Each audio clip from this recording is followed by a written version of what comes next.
Subscribe करें हमारी YouTube channel मुफ्ती जुनैद रजा अजहरी को और वीडियो पसंद आए तो लाइक करें और सवाब की नियत से शेयर जरूर करें। बिस्मिल्लाहिर्रहमानिर्रहीम। अल्लाहु रब्बु मुहम्मदिन सल्लल्लाहु अलैहि वसल्लम नहनु इबादु मुहम्मदिन सल्लल्लाहु अलैहि वसल्लम। नापाक कपड़ों को किस तरह पाक किया जाता है, इसका बयान चल रहा था। आज का एक मसला ये है कि अगर किसी कपड़े की आस्तीन अगर नापाक है और उस आस्तीन को धो रहा था, पहली या दूसरी बार उसने धोया, लेकिन पहली या दूसरी बार धो करके हाथ को पाक नहीं किया और उसकी तरी यानी वो जो हाथ नहीं धोया दूसरी मर्तबा में,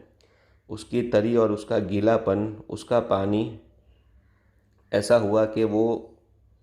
कपड़े के पाक हिस्से पर भी लग गया, जैसे दूसरी आस्तीन के ऊपर भी लग गया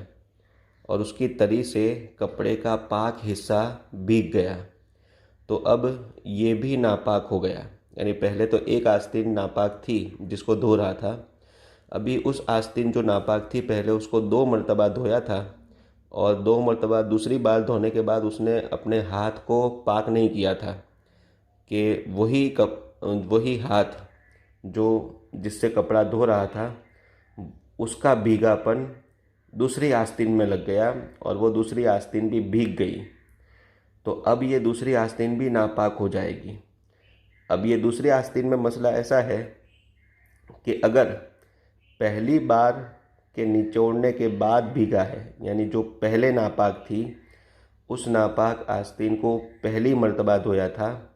और उसके बाद उस भीगे पानी से वो भीग गई थी, तो अगर पहली बार के निचोड़ने के बाद भीगा है तो अब ये दूसरी वाली आस्तीन को 2 मरतबा धोना चाहिए और अगर दूसरी मर्तबा निचोड़ने के बाद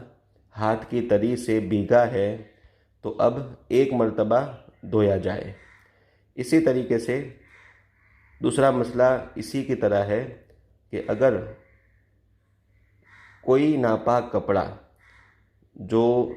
धो रहा था पहली मर्तबा उसको धो करके निचोड़ लिया गया, अब पहली मर्तबा के उस नापाक कपड़े को निचोड़ने के बाद कोई पाक कपड़ा उसको छू करके भीग जाए, कोई पाक कपड़ा अगर उससे मिल जाए और फिर वो भीग जाए, तो ये दूसरा जो कपड़ा है वो 2 बार धोया जाएगा और अगर दूसरी मर्तबा निचोड़ने के बाद उससे वो दूसरा कपड़ा भीग गया, जो नापाक कपड़ा था उसको 2 मर्तबा निचोड़ा गया था, फिर उसके बाद कोई दूसरा पाक कपड़ा उससे छू करके भीग गया, तो 2 मर्तबा के बाद था, इसलिए अब ये दूसरे वाले कपड़े को भी 1 मरतबा धोने से पाक हो जाएगा। अस्सलामु अलैकुम।